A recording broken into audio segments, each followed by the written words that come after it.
Olá, meus irmãos, graça e paz. Eu sou vosso irmão em Cristo, Gregório Louveira. Eu moro em Campo Grande, Mato Grosso do Sul.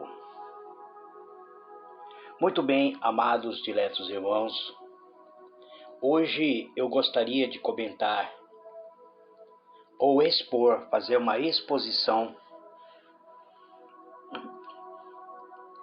do capítulo 15 do livro de Apocalipse.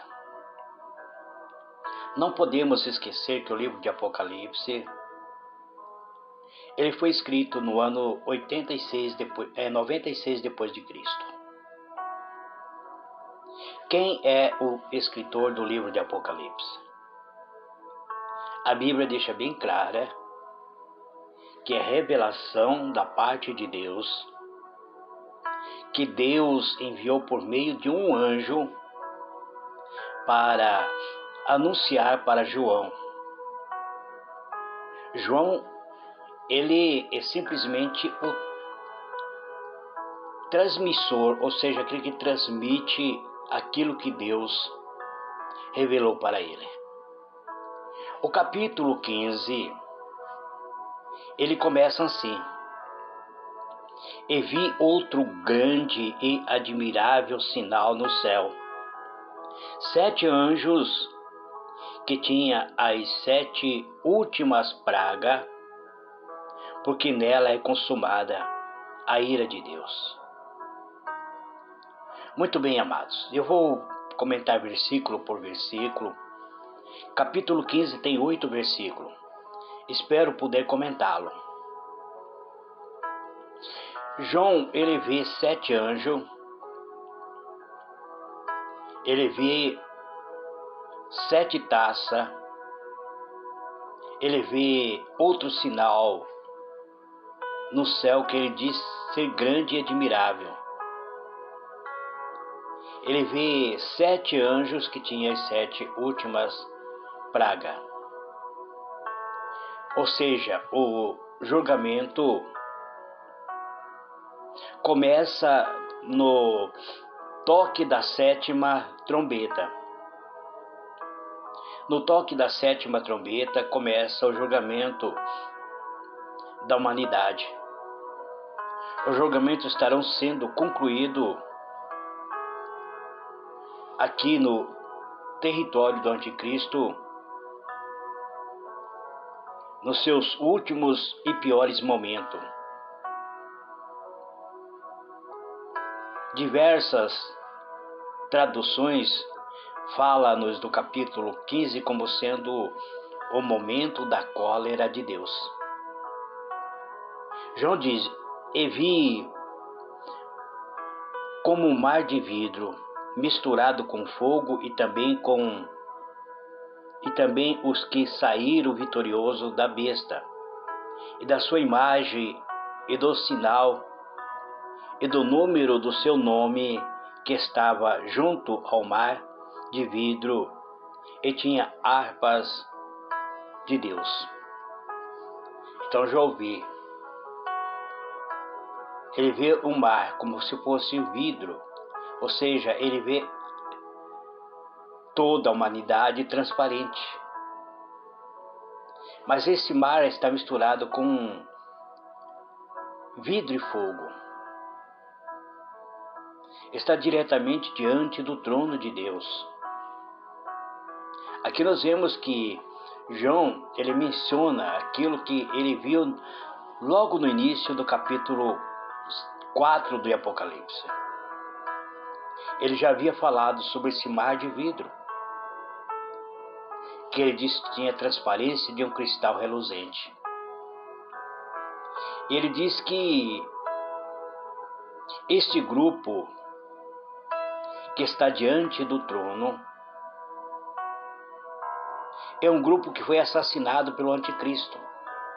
Ou seja, essas pessoas que estão aqui diante do mar de vidro, eles saíram vitoriosos, ou seja, eles morreram. Eles foram assassinados pelo Anticristo. Mas aqui João já vê um quadro de paz, de tranquilidade. O versículo 3 diz que este grupo que estava diante do mar de vidro, diante de Deus, ele cantava o cântico, diz assim, e cantava o cântico de Moisés. O cântico de Moisés, o servo de Deus, e o cântico do Cordeiro, dizendo: grande e maravilhosos são as tuas obras, Senhor Deus Todo-Poderoso, justo e verdadeiros são os teus caminhos, ó Rei dos Reis, ó Rei dos Santos. Então, qual é o cântico desse povo? Aqui diz que é o cântico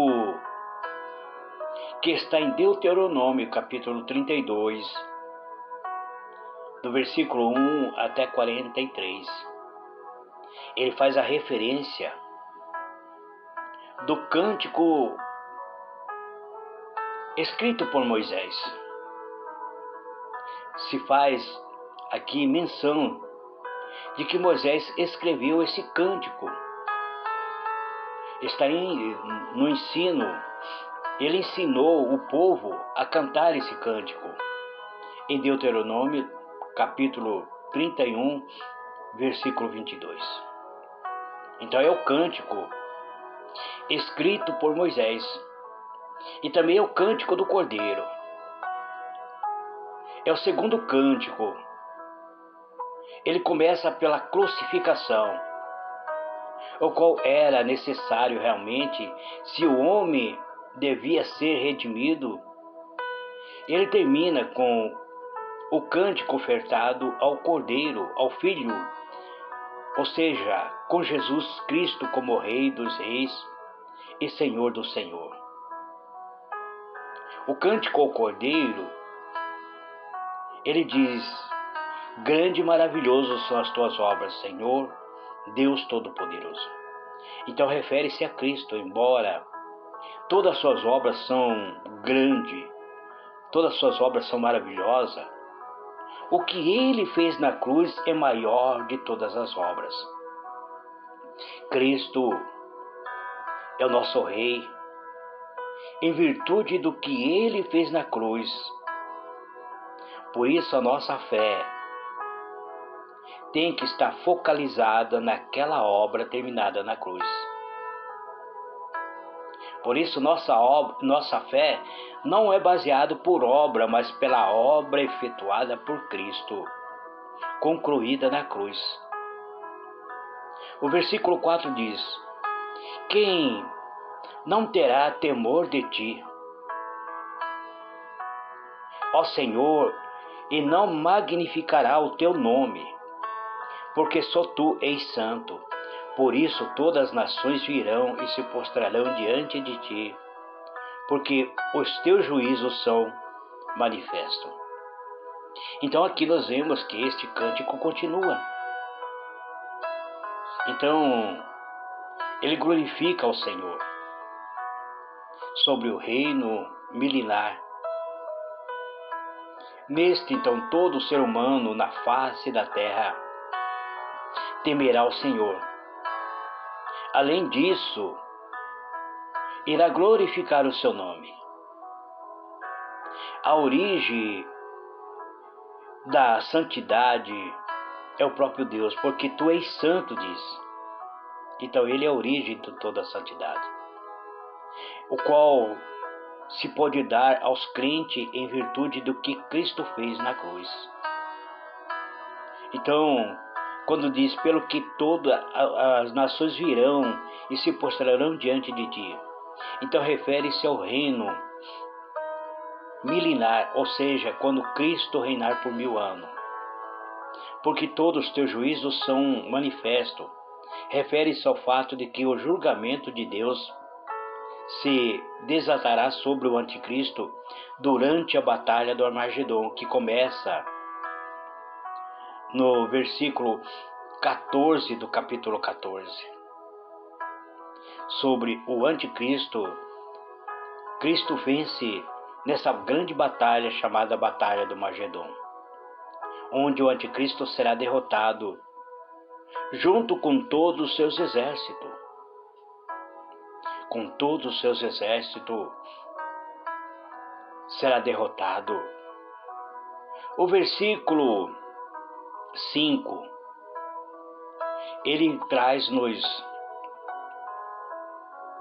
uma referência ao templo. Ele diz: e depois disto olhei, e eis que o templo e do tabernáculo do testemunho se abriu no céu. Refere-se às taças que estão por derramar-se. E depois destas coisas olhei, e eis que o templo, o tabernáculo do testemunho foi aberto. E eis que o templo do tabernáculo do testemunho foi aberto no céu.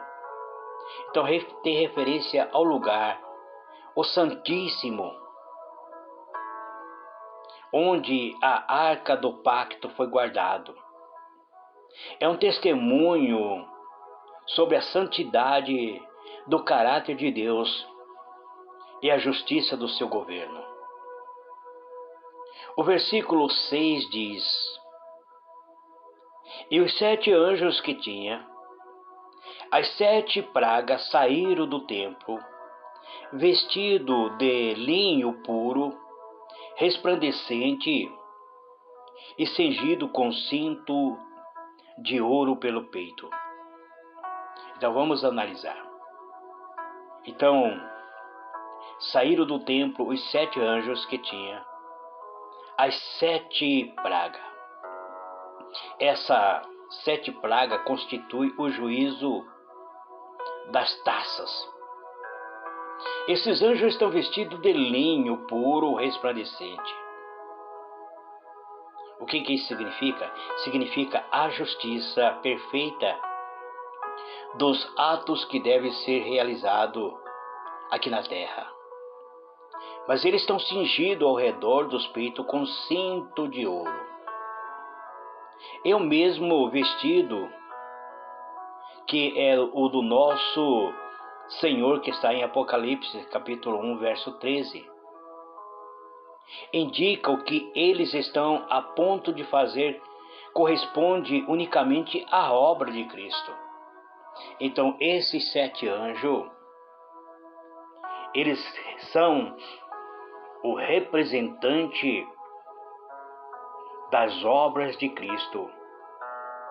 Em outras palavras, Cristo é responsável por todo o julgamento que virá. Cabe a Ele agora o julgamento. Lembra que quando Cristo estava na terra, Ele dizia: o Filho do Homem não veio para trazer paz, mas para trazer o julgamento. Mas o Filho do Homem não julga ninguém. Mas o Pai lhe deu o direito. Então, é Cristo aqui sendo representado pelos 7 anjos que trará o julgamento sobre a face da terra. E o versículo 7 diz: e um dos 4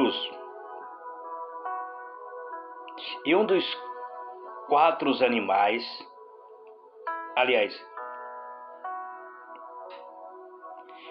um dos 4 animais deu aos 7 anjos 7 salvas de ouro, cheia da ira de Deus, que vive para todo sempre.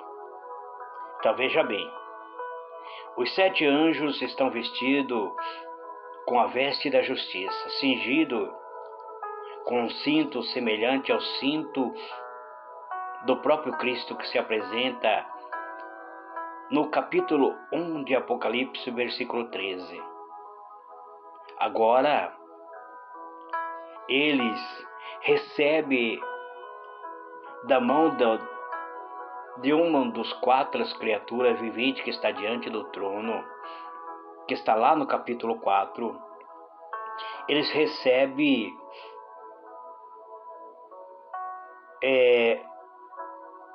7 taças Cada anjo recebe uma taça, 7 taças de ouro cheio da ira de Deus que vive para todo sempre. Então um dos 4 seres viventes, o ser vivente descrito aqui em Apocalipse 4, versos 7 e 8, eu disse para vocês que eles é a personificação de Cristo. O primeiro ser vivente vem na forma do leão, o segundo na forma de homem, o terceiro na forma de um bezerro ou de um cordeiro, e o quarto como uma águia voando. Agora, um desses 4 seres dá a cada anjo uma taça, uma salva de taças da ira de Deus. E deu aos 7 anjos 7 taças de ouro cheio da ira de Deus. Declara o fato como se expressou de que este juízo na terra será os piores. Esse Deus que vive para todo sempre indica o fato de que Deus é eterno. Se ele diz que Deus vive para sempre, então ele é eterno. Não tem começo nem fim. E agora o versículo 8, só para concluir, amados. Diz: e o templo encheu-se com a fumaça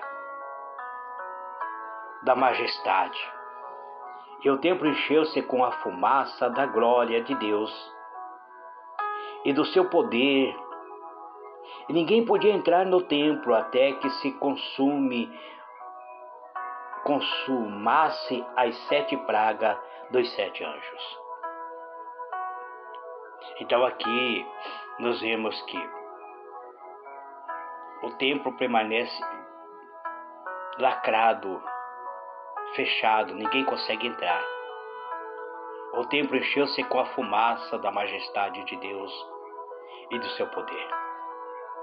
Ela é muito similar à consagração do templo feito por Salomão, no qual o último templo era uma réplica do que era no céu.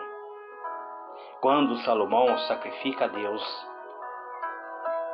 a Bíblia diz que Salomão oferece a Deus sacrifício.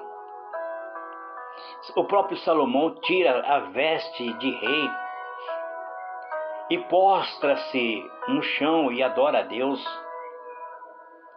O templo que estava consagrando para Deus encheu-se de fumaça que os sacerdotes não conseguiram entrar. E aqui nós vemos isso. O apóstolo João vê isso acontecer no céu. Então tudo o que acontece aqui na terra, primeiro acontece no céu. A batalha nos céus aconteceu mesmo antes da vinda de Cristo aqui na terra. Quando Miguel e seus anjos batalharam contra Satanás, quando Satanás almejou fazer o seu trono acima do trono de Deus. E essa batalha continua aqui na terra. E ninguém podia entrar no templo até que fosse consumado as 7 pragas dos 7 anjos. Então constitui aqui os últimos poucos meses da grande tribulação. A ideia de que ninguém podia entrar no templo durante esse período de tempo faz parecer que ninguém permitiria entrar para fazer intercessão, para desviar a ira de Deus, para que Deus viesse perdoar. Então por isso é vetado. Ninguém poderá entrar no templo para clamar, para suplicar que Deus não consume seu propósito sobre a terra. Aqui nós vemos, amado, que este acontecimento irá acontecer. Amanhã eu estarei falando sobre o toque das trombetas. no capítulo 16, João vai começar a falar sobre cada anjo tocando as trombetas, e eu estarei comentando cada trombeta. Que o Altíssimo abençoe a todos vós, amados. Que o Altíssimo tenha misericórdia de cada um de nós. Ontem, a Eliette me interrogou, dizendo: presbítero, diante dos acontecimentos do Apocalipse, o que você sente? Você está preparado para este acontecimento? Você está preparado para dizer que já está salvo? Isso me fez refletir, amado, quanto é necessário haver uma mudança dentro de mim.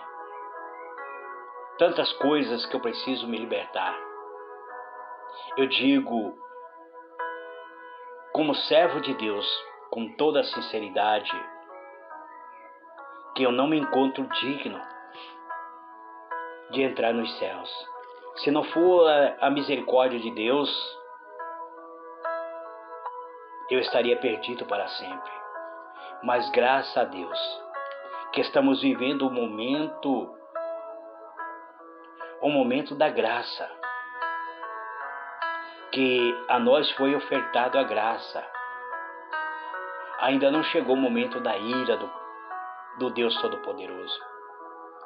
Mas aqui nós vemos que os anjos estão em pé, cada um com a taça. Após o último toque da 7ª trombeta, esse acontecimento inevitável acontecerá.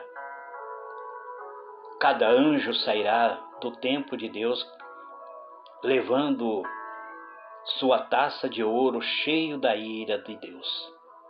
E esta ira será derramada sobre a face da terra. Tomara que nós, os crentes, os servos de Cristo, já esteja na glória, junto com o Cordeiro, e que nós não venhamos passar pela grande tribulação. Graça e paz. Que o Senhor vos abençoe abundantemente. Fique na paz do Senhor Jesus. Amém e amém.